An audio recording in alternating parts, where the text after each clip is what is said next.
Welcome to the Bible Breakdown. It's a black man and woman in America who no longer identify as believers. This show contains adult languages, themes, and isn't meant for children. As black people, we respect the history of the black church in America, but its current state is massively abusive, and we think the Bible might be part of the problem. Listen and let us know what you think. Peace. Welcome back. Welcome. Bible Breakdown. You know what I was thinking the other day while I was driving in my car listening to NPR like smart nerds do? I was just... I got scolded for listening to, I think the Daily is part of NPR, if I'm not mistaken. But I wanted to, basically, I was doing the same thing as you. I was riding with somebody. And I ride by myself, so I don't get scolded. Well, I wanted to listen because I went out of town last week. And so, I was with some friends and I wanted to listen to, we listened to music the whole way there and pretty much the way back. And I was like, you know what? Nope. I listened to enough music, turn up shit. I want to now feed my mind with, information outside of just music. So I tried to listen to... How dare you? I tried to listen to the Daily. And, it's a podcast, the like NPR, the Daily, any of that type of shit. Like they talk very smooth. It's relaxing, but it's informative. And so like one of the people I was with was just like, yeah, I don't want to listen to this. It's putting me to sleep. Then go to sleep, ho. If you're tired, be quiet and go to sleep, ho. And I was just like, I was like so mad because I was just like, what the fuck? Like we listened to, yeah. Well, I was by myself, so no one could shame me for wanting to listen. I mean, and I go back and forth. Like sometimes I do want to just listen to, Migos and put on lipstick and vibe out. But other times, it's like, what's going on? And then when I get depressed, I, put on music. So, lots of stuff going on with Israel and Palestine. And I really like the fact I follow a lot of Native Americans on social media. And they're really piping up about it because they're like, hey, this is the same shit that happened to us. It's just going on now. And nobody's doing anything because everybody's afraid to sound anti-Semitic. But it's like Israel's fucking up. It's like, this is genocide. This is apartheid. This is oppression. Stop it. And I was just thinking about, since we're, what we're reading in the Bible is I would say not even indirectly, directly related to the conflict in the Gaza Strip, because I don't even want to call. I'm not sure what's going on. By the way, I keep seeing stuff. Every time I try to look into it, they do this on purpose so that they can't get anybody to say anything about them. Because if you say anything about Israel, then you're anti-Semitic. And I don't believe that. I don't either. No one's above critique. Exactly. Which is why we're here, ladies and gentlemen. So just to give for everybody who's confused about because this has been going on my whole life. I don't know if you know, it's like there's always been the Israeli-Palestine conflict, and that's how it's always been framed. What it is the Israeli occupation of the Palestinians' land. They've lived there for thousands of years. We're going to get into it because they talk about it in this book, except we're just taking the sides of the Israelites because they're the main characters. It's just like when I get mad at you for supporting Ghost on Power, it's like just because he's main character doesn't mean he's not a piece of shit. I'm just saying. And so in this story, it's a parallel where just because Jacob, Isaac, Abraham, and all of them are the main characters, it doesn't make them the good guys.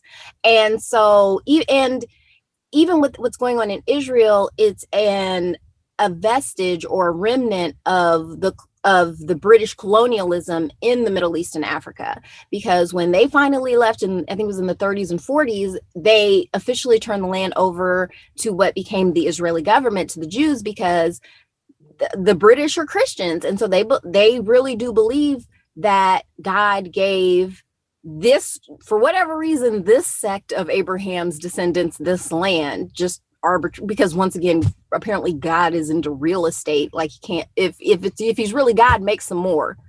So what happened, but it's not like Christians are just this altruistic group of people who just love the Jews so much. we'll get to it later in the book, but Jews have to be in this land for the prophecies to come true, which is when Jesus comes back, he blows the shit all up.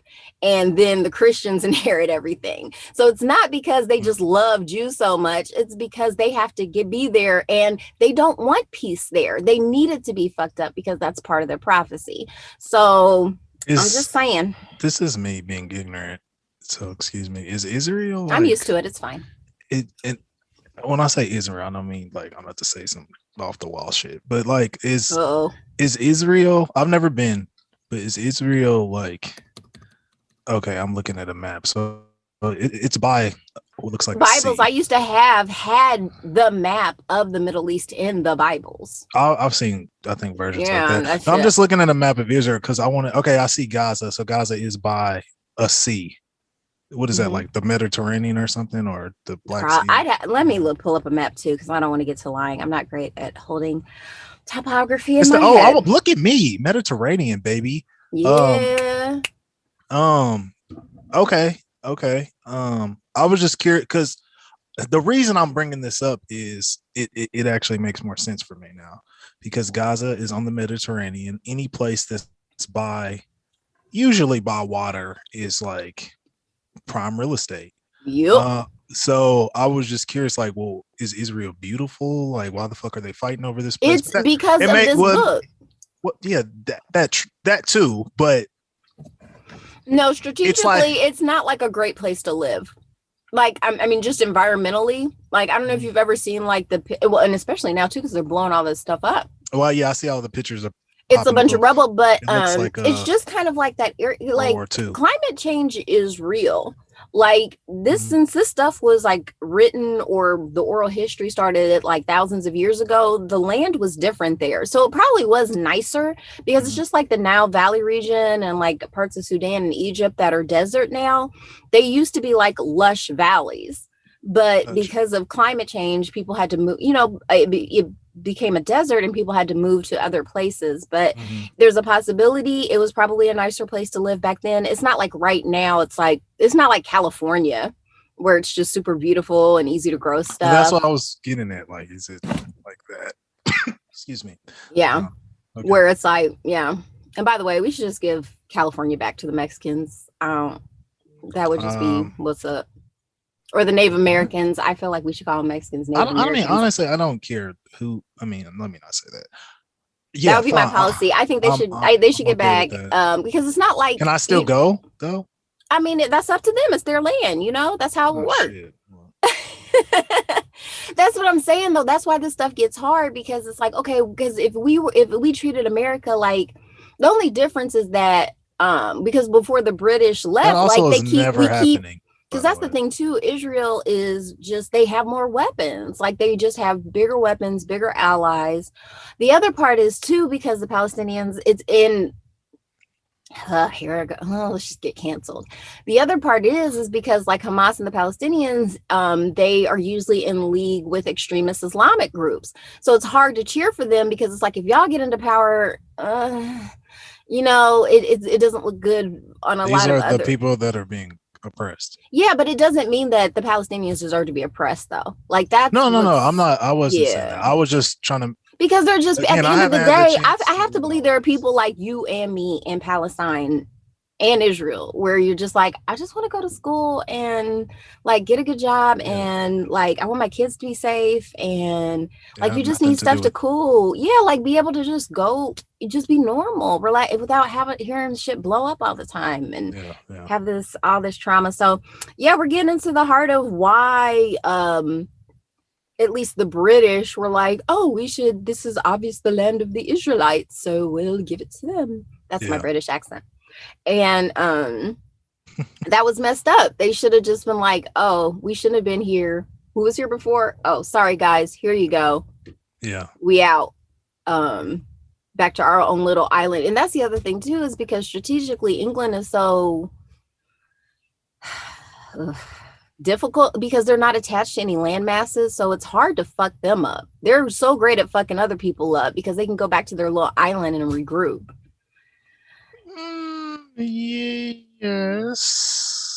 I don't know. I'm not a war And they have strategist. a huge navy. That's the other thing too. Since they're, I don't like, they've got the strategies, but I feel like England should be more a part of this solution since they're the ones who did it. Yeah, they're not. It's Even like though the people who did it aren't in power anymore, it's still like, it would be like if my parents had dragged somebody out of their house, beat them up, and then raised me in that house. And then later on, those people got dragged out, were like, hey, your parents murdered my parents. It's like, oh, that's fucked up. It's like, can I get my stuff out of my room? And be like, nah. And just be, it is fucked up, but it's like, you can't just act like, well, it's like there's nothing we can do. It's just how it is now. It's like, no, there's stuff we can do.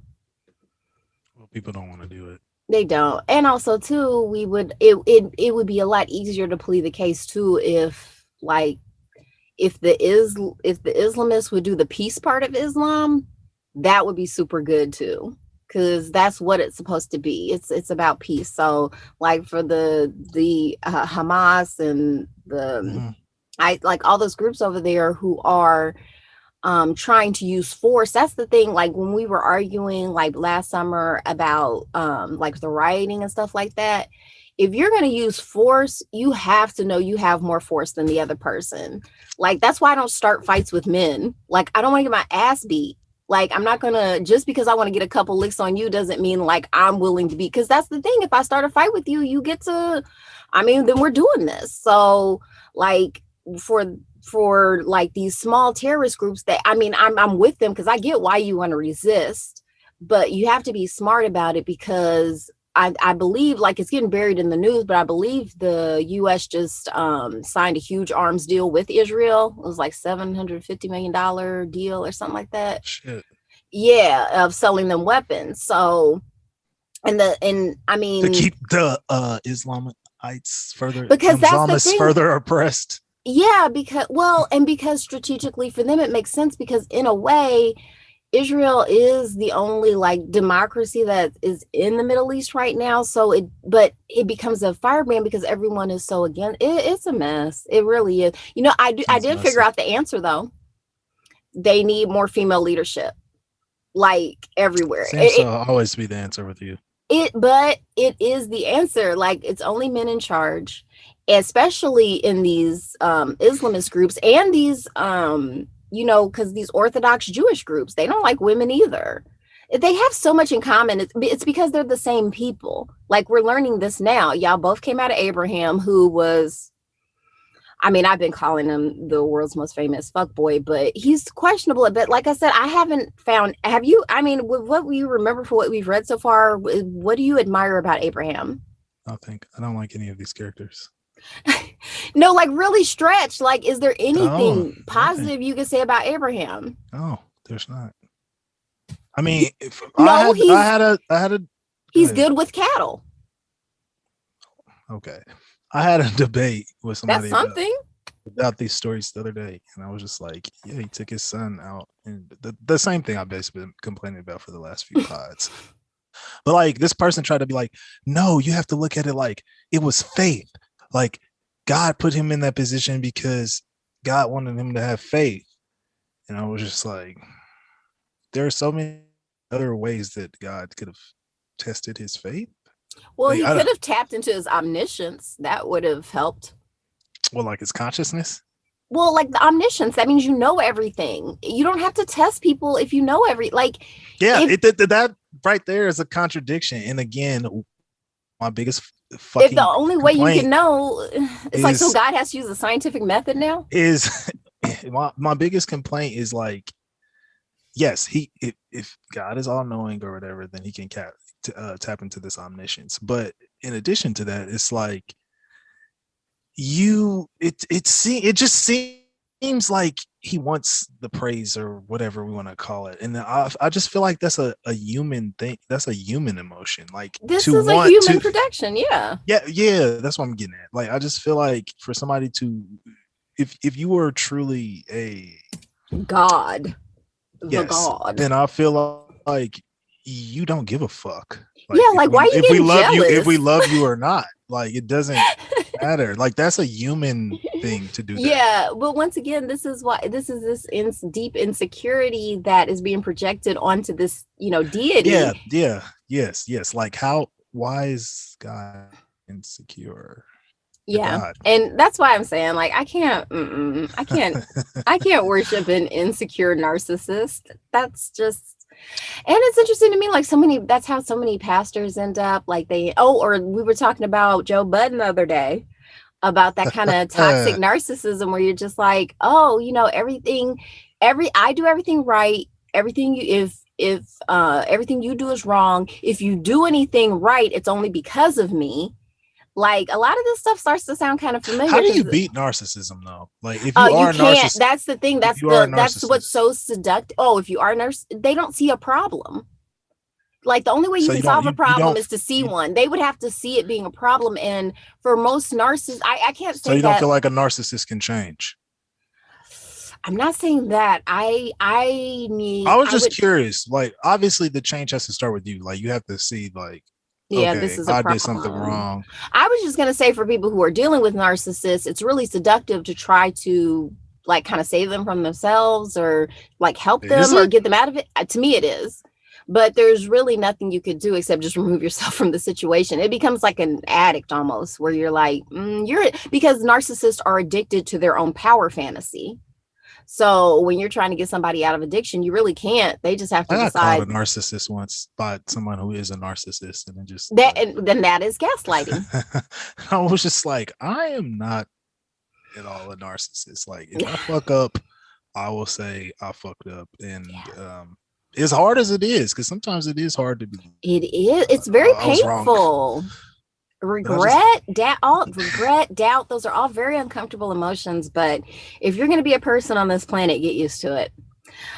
All righty. Wow. So we solved the Middle East crisis. Nice. We haven't even gotten into the word yet. Neato. So just for reiteration, they just need more female leadership because ultimately the religions are the ones who are in charge here, and neither religion lets women in positions of leadership. Now the states do, like what is it? Pakistan, they've had a female prime minister. I don't know how Israel does with their state government, because I think they officially have like a constitution and stuff, but there's it's so messy between, like, not every country has the separation of church and state that America claims to have. We're tap dancing right on the edge. Okay. I don't feel like we really have that. I just feel like we have it more than other places. Definitely. The fact that it's on the books helps, but we have to actively push back against all this sort of what is it called? Theocracy that's coming at us fast. So do you want to wait, we didn't do last time on the Bible breakdown. Man, Jacob had 99 problems and bitches were like 23 of them. Yeah, he met Rachel, I believe. Yeah, he met Rachel. Is that when they met or when they finally? No. Oh yeah. Wait, was that Yeah, he met Rachel. Yeah. We're at 33, right? Are we starting at 33 today? No, we're 31. 31. I'm sorry. That's all right. That's all right. Are we? Yeah, because we do 3 every episode, so yeah, I'll just take your word for it. And I'm sure when we start reading it. So yeah, he met Rachel. Yeah. And Esau married Ishmael's daughter, because we all like to keep it in the family. Yeah, which the Jacob Rachel thing was weird to me, but whatever. He kissed her on the lips the first time he saw her, and she didn't say sexual harassment or anything. There's no sexual. There's not even consent. Her father sold her to him, like for 7 years. Oh, for 14, and Rachel must have been hot. Oh yeah, because her sister, who was what did they say about her sister? She had pretty eyes. She had pretty eyes. What a pretty face. That is a real thing. Like, I've seen the women that I'm not necessarily attracted to, or that are not that attractive, but they have pretty eyes. Listen, men can find And any then redeeming you gotta characteristic to think. fix it on, so they can just You gotta go in there. think. See, what they lacked is a coronavirus because everybody's wearing masks. So then, if you just see the eyes, like the top of the head, I don't know, but was this a society that veiled in public? Because that's a very ancient tradition. Like she might have, like in public, been veiled so and then just how? had her So eyes how? showing. So then, how the hell did he know Rachel was hot? She had a body. Man, what no internet? I don't know. Like once again, he's Because if probably been he saw fucking her, sheep. He's probably been fucking sheep for so long. He was like, "Ooh, a lady." also beauty is subjective. So like, I just imagine the people who wrote this because you got to think like 20, 30 years ago, thick women were not in like looking I now. mean, in Everybody certain wants an circles, they ass. were. I mean, yeah, in certain circles, like They've always been quite typically like popular. with black men and stuff like that. But like now, like Kim K has an ass. Every chick on the internet That gets has on an my nerves ass. so much. And I was like, "Oh, J-Lo, her butt's so big." It's like, man, y'all don't even know from ass. Yeah, so I mean that's just what I'm saying. So I can't really Just because she's not painfully thin, like J-Lo yeah. is like, just y'all know should know J-Lo's not thick. Shayla got a body, give her a She's got a gorgeous body. I'm just She's saying, not like thick. when I No. think no, I not mean she's fit. She's fit. oh, she's quite fit. Yeah, like but there's a difference. But anyway, the point I'm making is the joke I was trying to set up was the fact Sorry. that I'm not gonna go off Bible standards of beauty because Sure. it Who changes. knows? Beauty changes over the ages. So anyway, it's Yeah, starting so on me. it's a bunch of family drama. I mean, which is going to happen. I think anybody who's ever had sex with sisters, you'll know it's not going to go smooth. If you fuck, Yeah. and if you also have sex with their maids, quote, well, they keep saying maids, they're slaves. I don't think they really have a choice in the matter of being there. So, which also means they're probably their sisters too, because just historically, I don't know why, but men tend to give their bastard daughters to their legitimate daughters to be servants, I guess, just to keep them close. That and because Creates a bond. that's what happened with Sally Hemings. Like she was, I don't know who that is. that was the black chick that Thomas Jefferson was boning. Oh, okay. That was his wife's slave, but it was also his wife's half sister because what a piece of his shit. father-in-law. Well, I mean, that's just that. This is America. That's how America. That was America. I mean, humans, we're all kind of pieces of shit. Yeah, but I'm just saying historically, this happens quite a bit. Where a lot of times in rape cultures, like of course, where this is just par for the course. Like this isn't even somebody thinks about. Like they're not even calling it rape because they don't even think that what was this, Bilha and Zilpha, I can't remember their names. Zilpha, yeah, like they weren't even considered full people. They're kind of just the property of not even a man, they're the property of women, like Leah and Rachel's slaves. So they're so low status, like of course it's like, hey, you want to fuck her? I'm tired. Yeah, slavery still exists, by the way. People. It sure does. It's really a problem. Any of the people who are imprisoned in maximum security prisons, they are, and in large pockets of Africa and Asia, they don't give a fuck. You can come over there and fuck those kids. They don't care. Yeah. So it's very sad. In slavery. Yeah, let's do that. Even though the Bible isn't very helpful in that aspect, because it's super cool with it. Oh, another thing before we get started, because a coworker of mine who's very religious is also brought up some of these things to her, and one of her rebuttals was, well, we can't go off the New Testament or the Old Testament. We have to go off the New Testament because then why is it still there? God. And that's also where all the homophobia is. So can we get rid of the homophobia in the Old Testament? Yeah. I mean, hey, I'm just telling you, because we were actually having a debate about she wants to be married. Story time. I'll make this quick so we can get started. My wants to be married, and but she's not really doing all of the things that you would need to do to become married. She's also in her 40s. She has 2 kids. But we were just having a debate, and I was just like, well, since you live and die pretty much by the word of the Bible, like, you should be, because she wants to be married, but she wants to be monogamous. And I was like, we should be okay with the fact that like men will have multiple wives. I was like, that's what's going on in the Bible. And she immediately was like, well, we can't go off the Old Testament because the New Testament said God said one man, one one woman. And I was Actually, just like, Paul said that. oh, okay. I don't know. Like, this is my first time reading through this, everyone. So if I get everything wrong, don't fire me up in the We'll comments. get to it. Sorry. But yeah, so whoever Paul said that. So well, it's just it's so interesting because the New Testament, so much of it isn't about what Jesus said at all. A lot of it is Saul/Paul picking up the he ball. changed his name. Fucking yeah, Saul the Jew killer. Yeah. Yeah, I remember that guy. Yeah, it would be like if Adolf Hitler all of a sudden was like, oh my God, guys, I'm so into Jewish people now. Or no, because it was Saul the Christian killer. That's what he was doing. He was killing my bad. He wasn't Saul the Jew killer. Right. He was Saul the Christian. He was Saul the Christian killer. And then he had his road to Damascus moment where he was like, no, I'm a Christian now.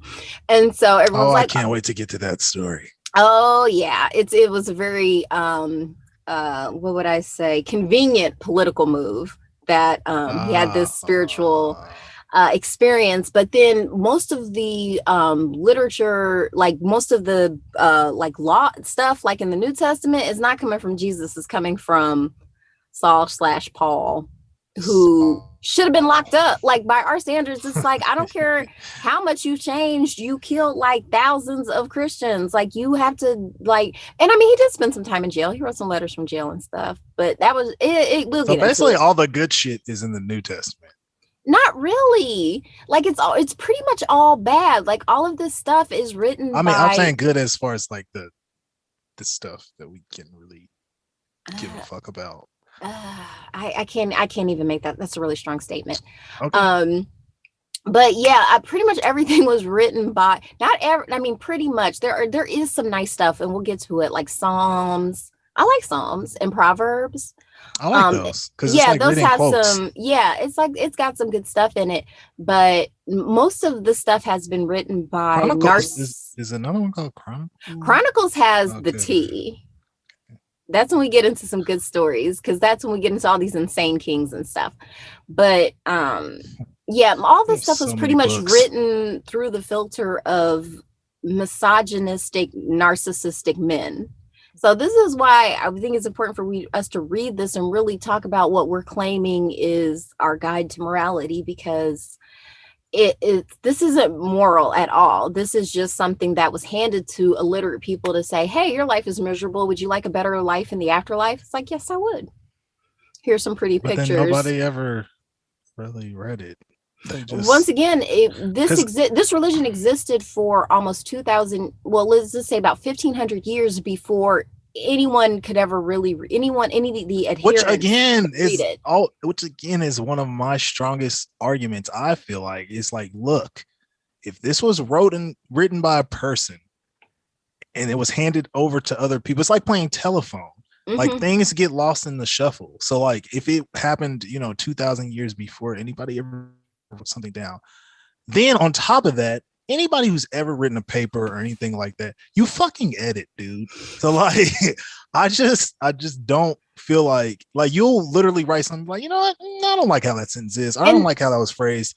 And like, I just feel like with that, we're so prone to our own. So would you call like God the editor of the Bible? No, because he didn't write it. Yeah. Well, no, the editor isn't the writer. You always have somebody else edit. No, but no, I still wouldn't call him that, because in what way did he intervene to edit? I don't know. I'm just saying stuff. Let's read. I mean, if you want, yeah, I mean, and even with the editor, they still tell you like what you need to change. I don't feel like he ever did that. Also, too, we'll get into this. Happens more in the New Testament, because they find out like a lot of stuff is just plagiarized. Like people just added stuff, like just straight up just threw stuff in later because they're like, ooh, this needs something. Like that story about casting the first stone. They scholars generally agree. I even heard a preacher, like when I was in church, say, he's like, yeah, I think a scribe might have just pulled this because it got heavy. It's like, pulled it from where? Out of his ass? Like, you just said, like, this wasn't a part of the original canon. Where the hell did he pull it from? If you know what I mean, like it's like, all right, y'all, just like with what's his name, Martin Luther, like taking books out of the Bible because it's like, this is too Jewy, like, you know. Like I just feel like people did that over. And then on top of this, I mean, if we want to, like, anybody who's knows about Caesar Borgia, like the person who's like the that's who everybody basically the picture. Yeah, everybody thinks it's Jesus, but wavy hair Jesus. Yeah, it's just he just fucking made everybody make a picture of him, and then that's where we get our. Well, his father, the Borgias and the Medicis, they knew. Like, we still talking about them. They knew. They knew how you. They knew. They knew. They knew. And I mean, I think about that now. How Cesare Borgia is like, man, I got everybody worshiping me. Look at that. Look at that. Look at that. That achieved immortality. It's like, I'm just gonna stand in for this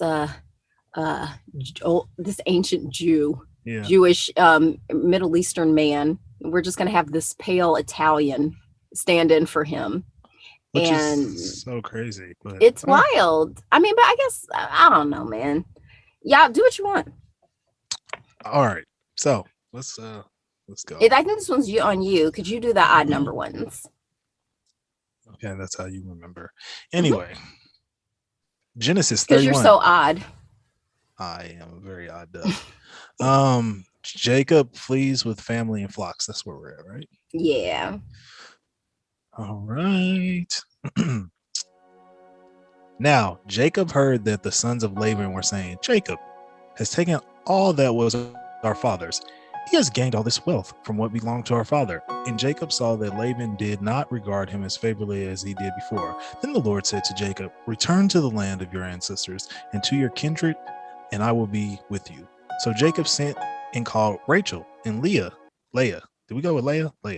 Yeah, like Princess Leia. Yeah. So Jacob sent and called Rachel and Leah into the field where his flock was, and said to them, I see that your father does not regard me as favorably as he did before, but the God of my father has been with me. You know that I have served your father with all my strength, yet your father has cheated me and changed my wages 10 times. But God did not permit him to harm me. If he said, the speckled shall be your wages, then all the flocks bore speckled. And if he said, the striped shall be your wages, then all the flock bore striped. Thus God has taken away the livestock of your father and given them to me. During the mating of the flock, I once had a dream in which I looked up and saw that the male goats that leaped upon the flock were striped, speckled, and mottled. Then the angel of God said to me in the dream, Jacob. And I said, here I am. And he said, look up and see that all the goats that leap on the flock are striped, speckled, and mottled. Don't know if I needed to say that again, but whatever. For I have seen that all that Laban is doing to you. I am the God of Bethel. I'm the God of Bethel, where you were anointed a pillar and made a vow to me. Now leave this land at once and return to the land of your birth. Then Rachel and Leah answered him, is there any portion of inheritance left to us in our father's house? Are we not regarded by him as foreigners? For he has sold us, and he has been using up the money given for us. All the property that God had taken away from our father belongs to us and our children. And now then, do whatever God has said to you. They have a point. So Jacob arose. And sent his children and his wives on camels, and he drove away all his livestock, all the property that he had gained, the livestock in his possession that he had acquired in Padan Aram, to his father Isaac, in the land of Canaan. Now Laban had gone to shear his sheep, and Rachel stole her father's household gods. And Jacob deceived Laban the Aramean, in that he did not tell and that he did not tell him that he intended to flee. So he fled with all that he had. Starting out, he crossed the Euphrates. Euphrates. And set his face toward the hill country of Gilead. Sure. All right. Laban overtakes Jacob.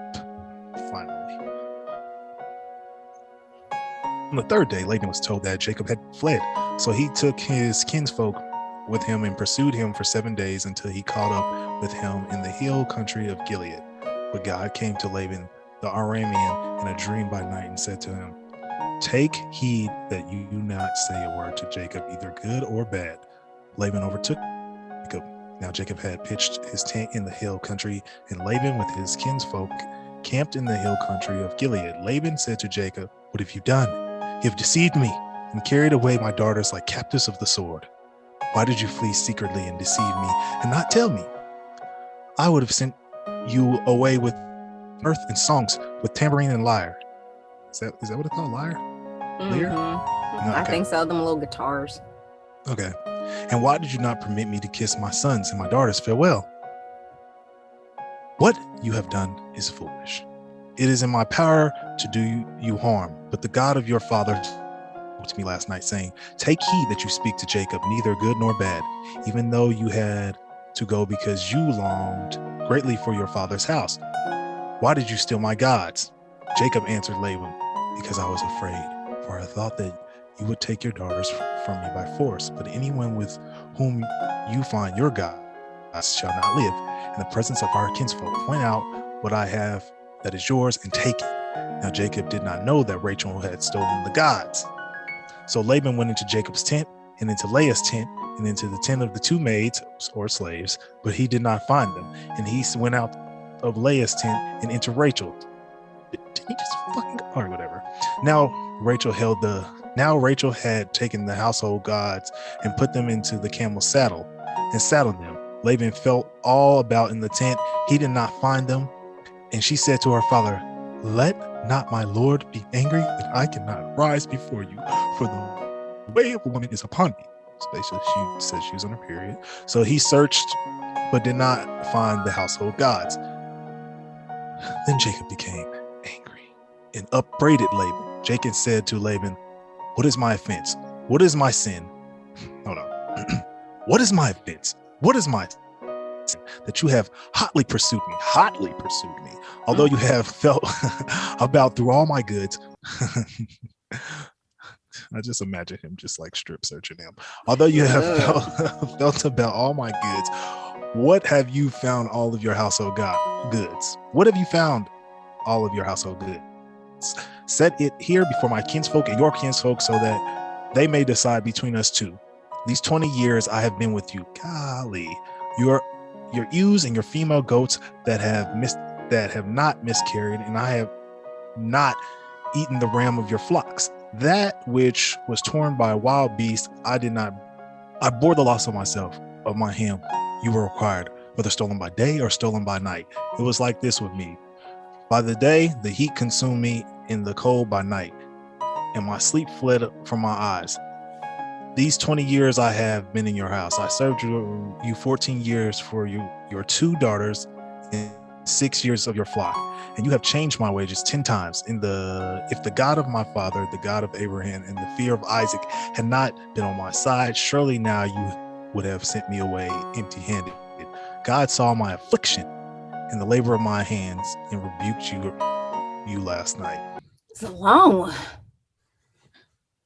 Oh, this is long. All right. Laban and Jacob make a covenant.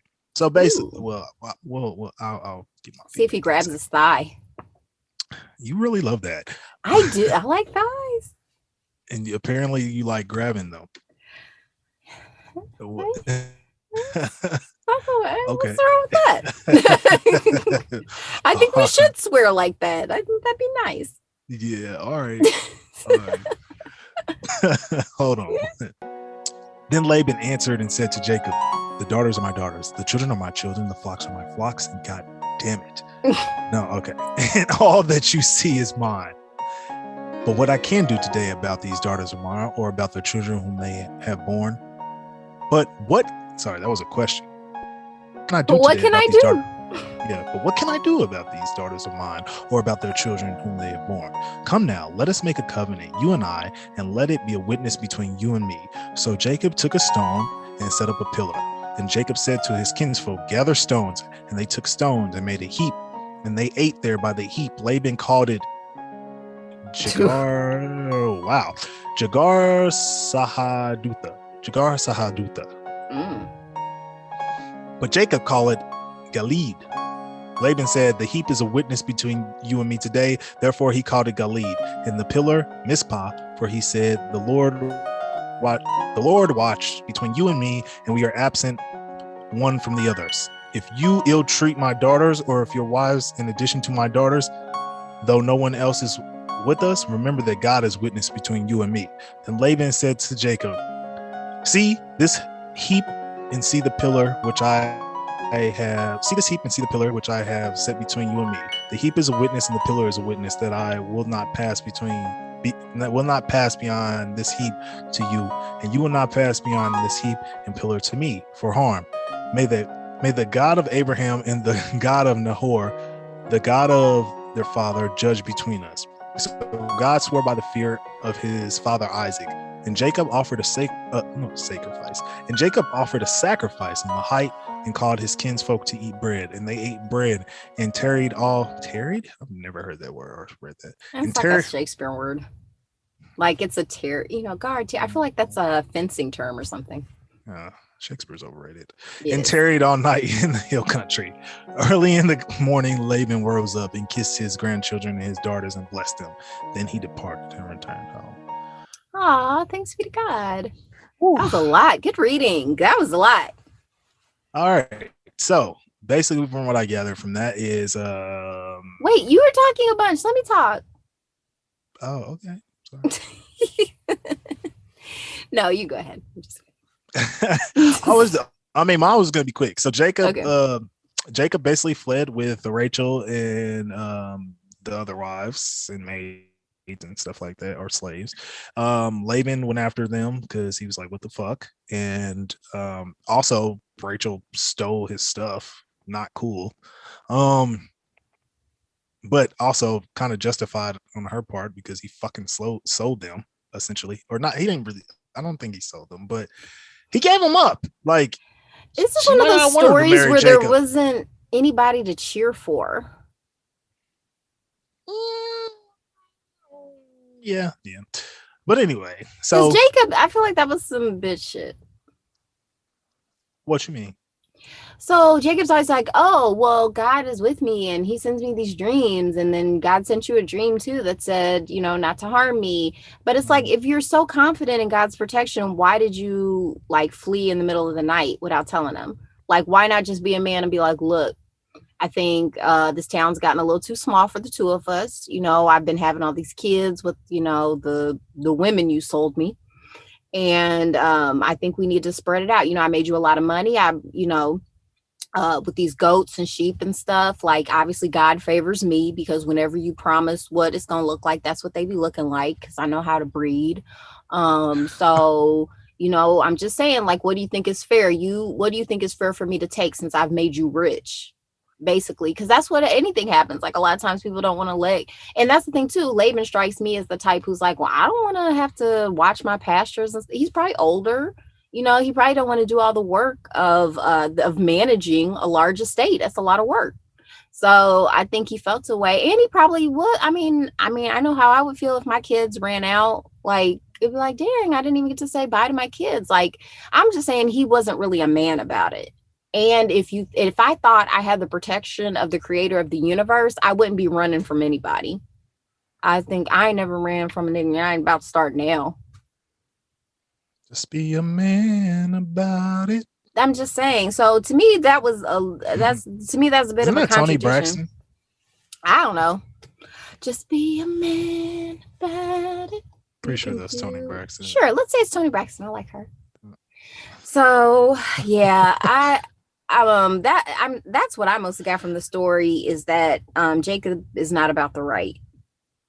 But neither is Laban though. Like, and neither was Rachel. Like, I think she stole the gods to throw Laban off balance, so he thought he wouldn't have the protection. Once again, it just shows how stupid the superstition stuff is. Because what was Laban's little kit?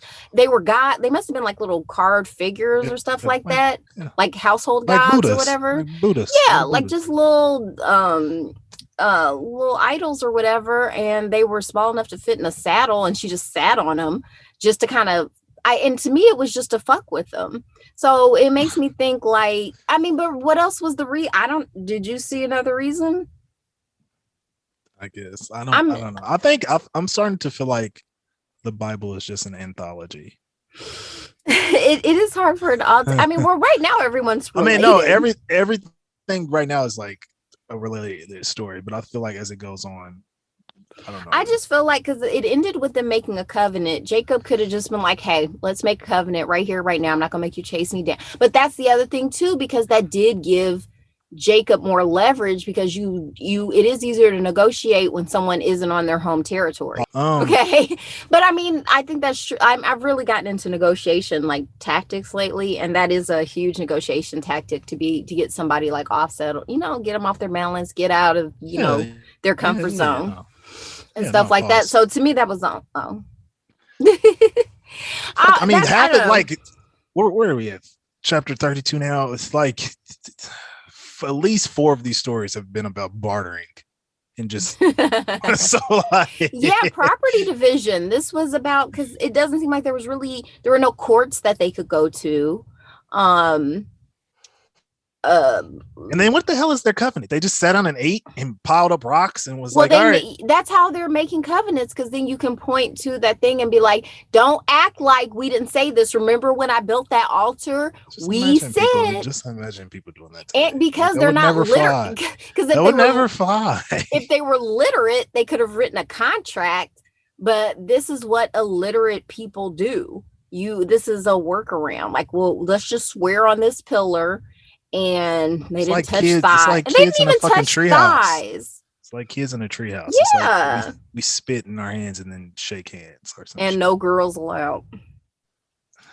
I never, actually I did write a sign like that, but I said I wanted to be funny, I guess.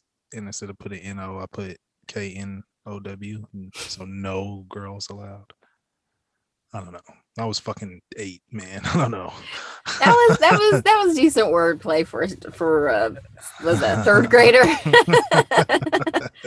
That's not too bad. So, all right, let's see what happens with these. Let's see if I can find somebody to cheer for. Genesis, I'm going to be nice. I feel like I've been giving the Bible a hard time today. Let me go into this with some reverence. Okay. Genesis 32. Jacob went on his way, and the angels of God met him. And when Jacob saw them, he said, "This is God's camp." So he called the place Mahanaim.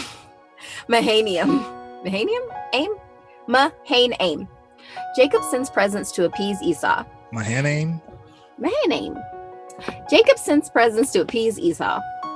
Jacob sent messengers before him to his brother Esau in the land of Seir, the country of Edom, and instructed them, "Thus you shall say to my lord Esau, thus your servant Jacob, I have lived with Laban as an alien and stayed until now. And I have oxen, donkeys, flocks, male and female slaves. And I have sent to tell my lord in order that I might find favor in your sight." The messengers returned to Jacob, saying, "We came to your brother Esau, and he is coming to meet you, and 400 men are with him." Then Jacob was greatly afraid and distressed, and he divided the people that were with him, and the flocks, and the herds, and the camels, into 2 companies, thinking, if Esau comes to the one company and destroys it, then the company that is left will escape. And Jacob said, "O God, Father, O God of my father Abraham and God of my father Isaac, O Lord, who said to me, return to your country and to your kindred, and I will do you good. I am not worthy of the least of all the steadfast love and all the faithfulness that you have shown to your servant. For with only my staff I crossed this Jordan, and now I have become 2 companies. Deliver me, please, from the hand of my brother and from the hand of Esau, for I am afraid of him. He may come and kill us all, the mothers with the children. Yet you have said, I will surely do you good and make your offspring the sand of the sea, which cannot be counted because of their number. It's not true. They can be counted. Numbers just go all the way up. So he spent the night there, and from what he had with him, he took a present for his brother Esau: 200 female goats and 20 male goats, 200 ewes and 20 rams, 30 millet camels and their colts, 40 cows and 10 bulls, 20 female donkeys and 10 male donkeys. These he delivered into the hands of his servant. Every drove by itself and said to his servants, "Pass ahead of me and put a space between drove and drove."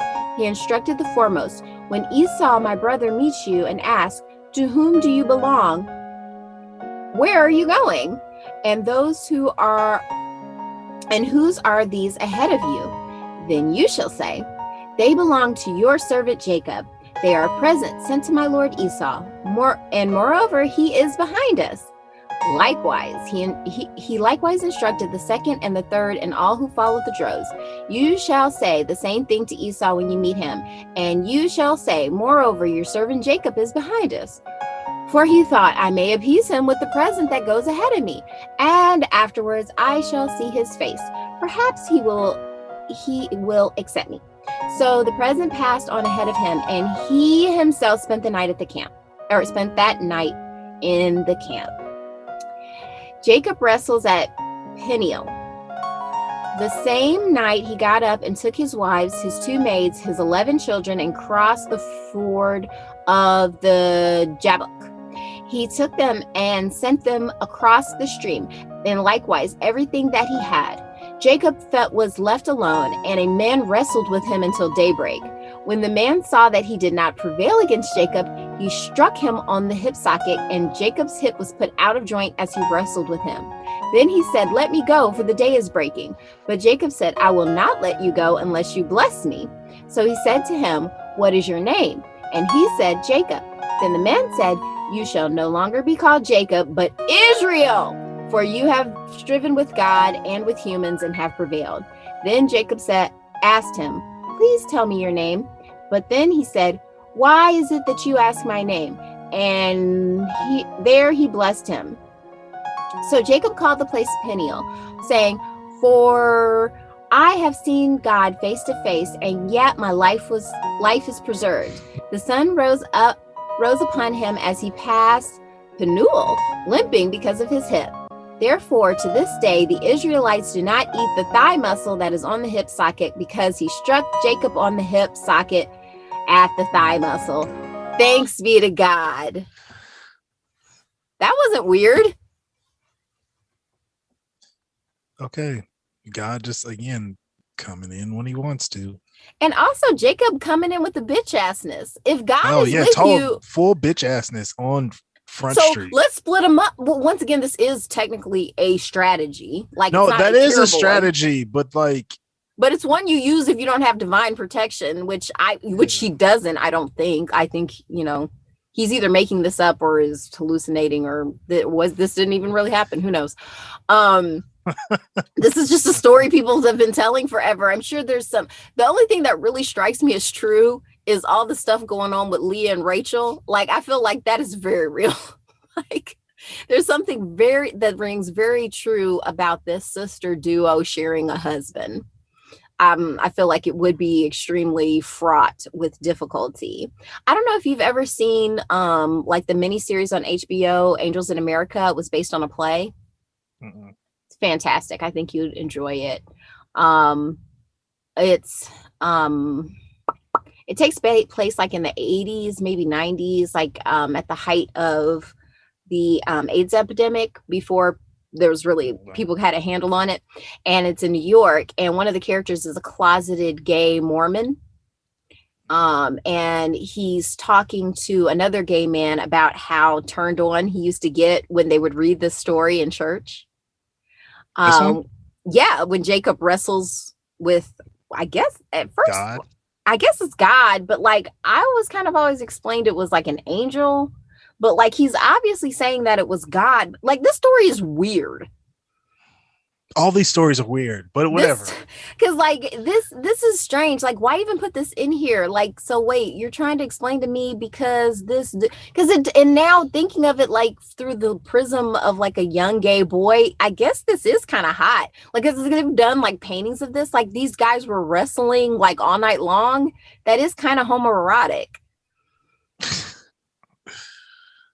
I mean, like, because what sense does that make? Like, and if it's God, what so you're trying to tell me? So this would be like if your dad had been out all night and came home and was like, man, and was limping and was like, man, sorry, I was out all night wrestling with God. I won. Like, he wasn't able to beat me, but the only way he could beat me was to put my hip out of socket. This just reminds me of that that Black Mirror episode. The when they go in, like, with the one with Anthony Mackie, and he's like gay in the game. Yes. Oh, that was wild. Swiping something vipers. Yeah, swiping vipers. Was that it? Yeah, whatever the video game was called. That episode was amazing. just the storytelling.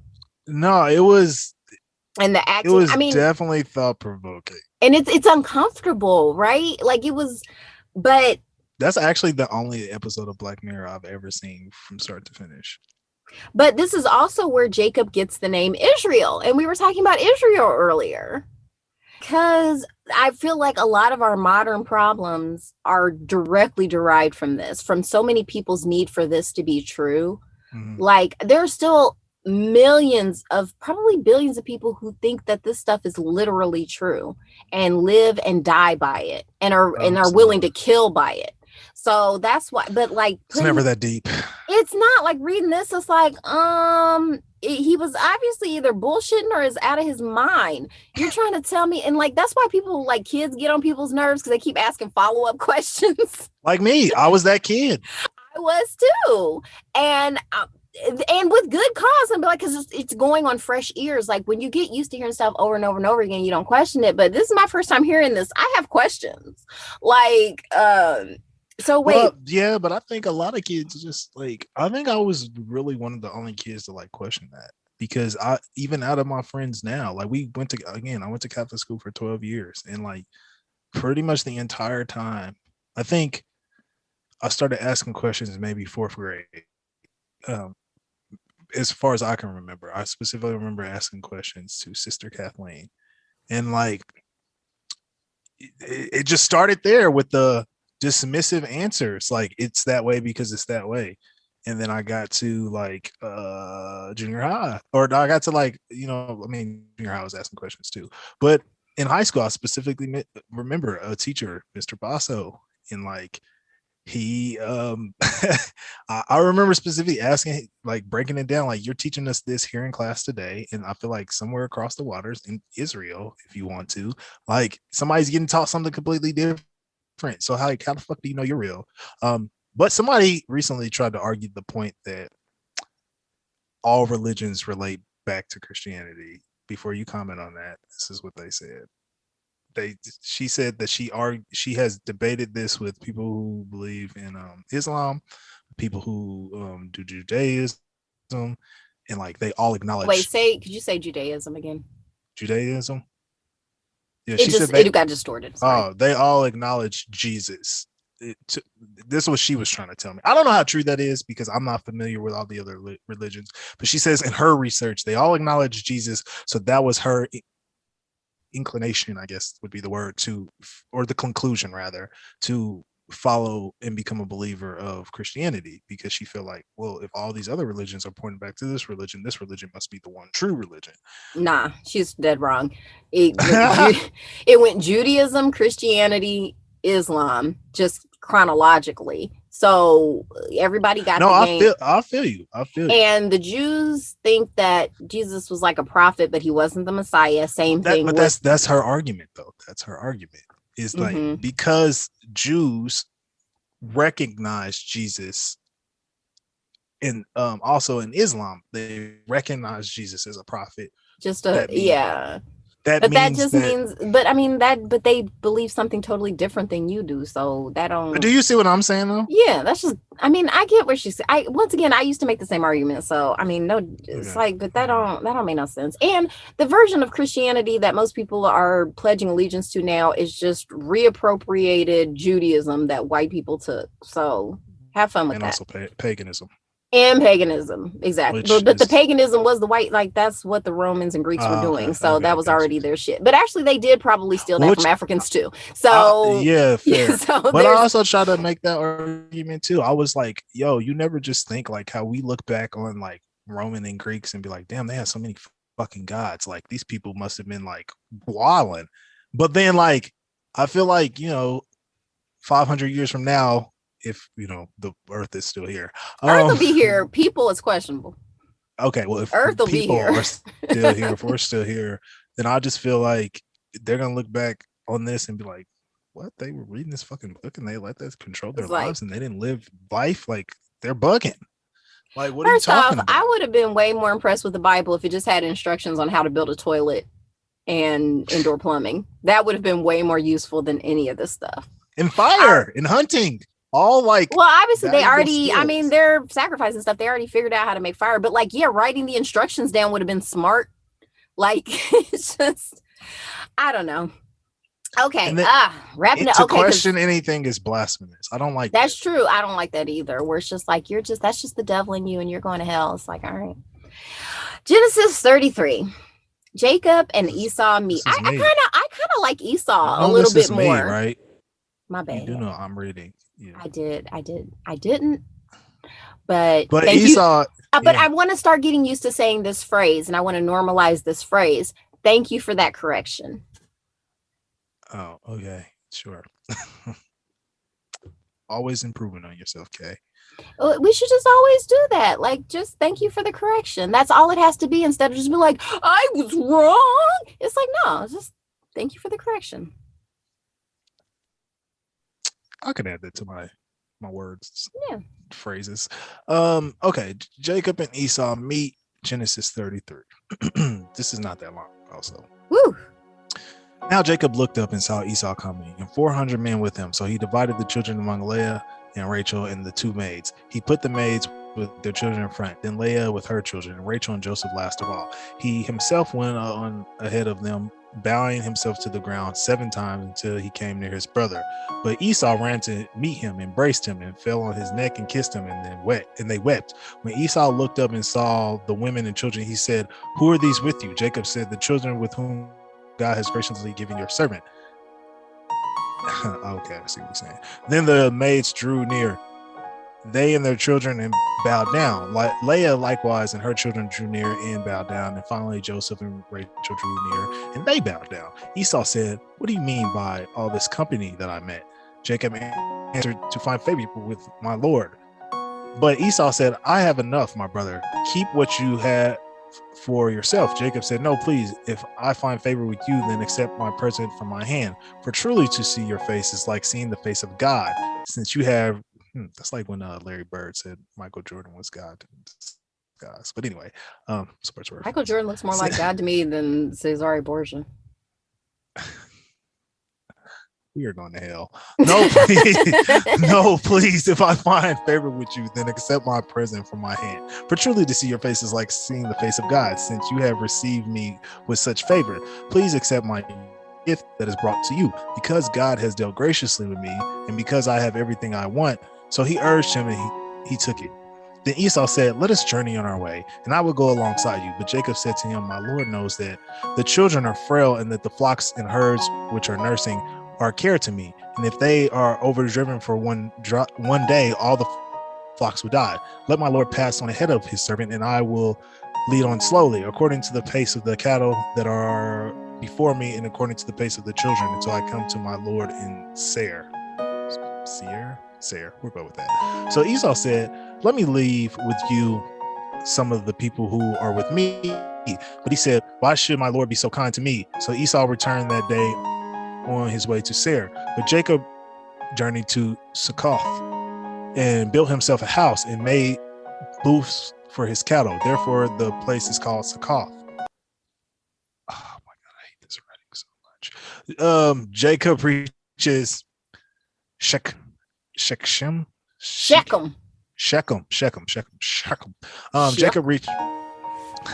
Jacob came safely to the city of Shechem, which is in the land of Canaan, and on his way from Padan Aram, and he camped before the city.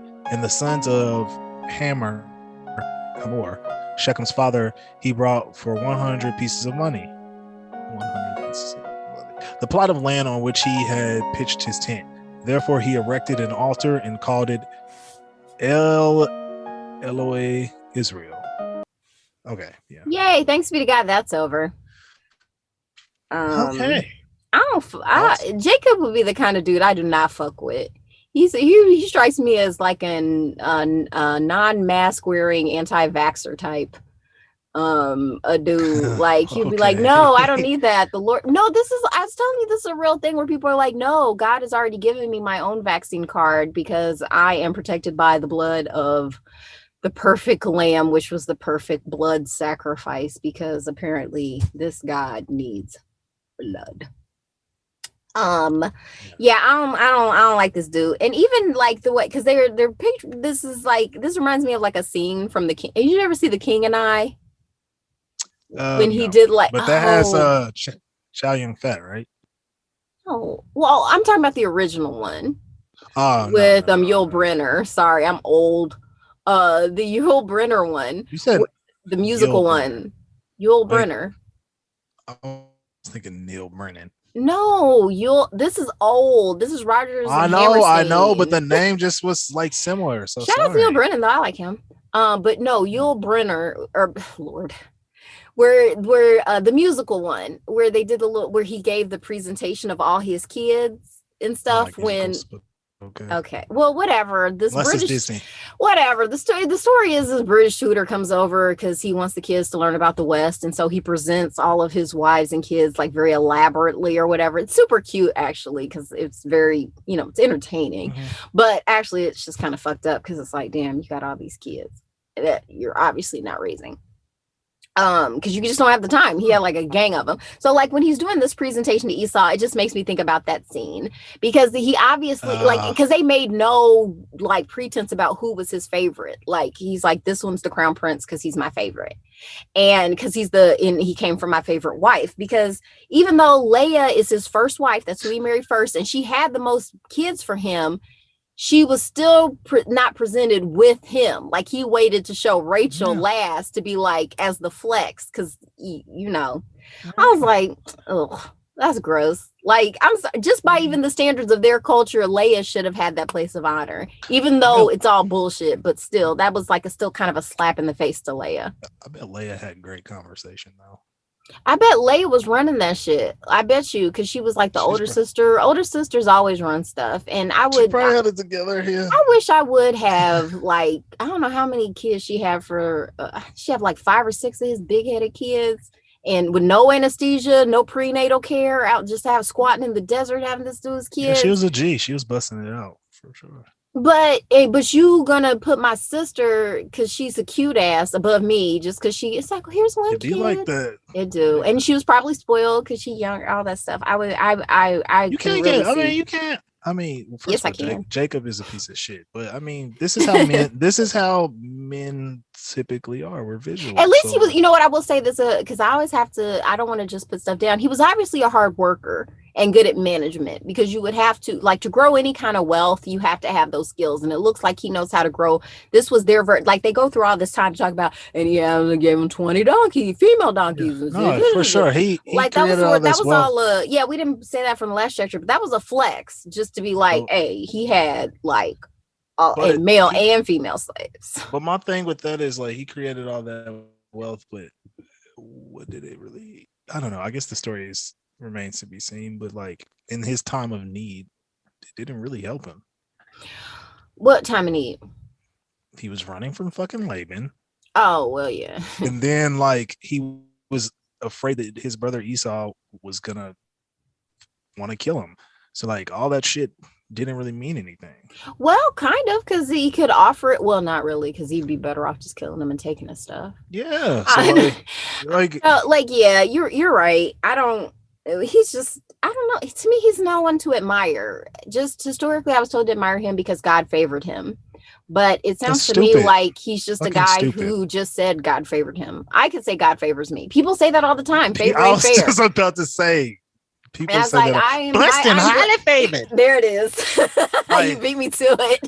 Like, just because you do it again. Just because blessed and highly favored. There like, it is. Just because you're doing well in life. I'm doing well in life, and I don't do this shit every day, or I don't even know the last time I went to church. And it's like, I know this is because it's honestly just to me a random sequence of events that happens. Then there's no rhyme or reason why the fuck you're here, but you hope. Fortune does favor the hardworking, though. Like, favor seems to follow people who work hard. It just so happens. True, but you're not promised tomorrow. That's true. You can work hard and still drastically fail. You can work hard and still drastically fail. You can die. So like all this shit is just chance, and you're just hoping like, please nothing happened to me. Like, that's what I literally do every day. I am great. I'm grateful for it all, and I just hope nothing happens. But you don't know. I mean, I try to line things up so that I try to take myself out of situations where I try to make probability work for me. But at the end of the day, you are just at the whim of probability. So just know that. And okay, I'm sorry. I gotta round stuff up because I gotta get him to work, get my son to work. But because he's so favored, that's how he got the job. God. Apparently. And I'm mad benevolent. Benevolent. That's the word. So next time, join us next time. Come back because it's right in the title, The Rape of Dina. Dina or Dinah? I wanted to say the rape of Dinah. Why'd you rape Dinah? That's not cool. So we're gonna talk about that next time. Dina, I don't know. Dina's brothers go out to wait, no spoilers.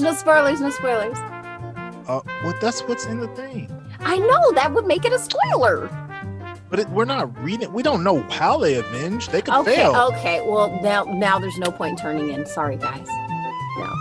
Okay. Well, there'll be rape. There'll be rape and vengeance. Well, and actually, I even think the term rape is kind of misused here, and we'll get into that later. Because in the Bible, rape isn't violating a woman's consent. It's a property crime. It means you violated my property without checking. Okay. See, now you're spoiling. I agree. Well, you already were. If we're spoiling, we're spoiling. I said there was rape and vengeance. I'm just defining. I'm talking now.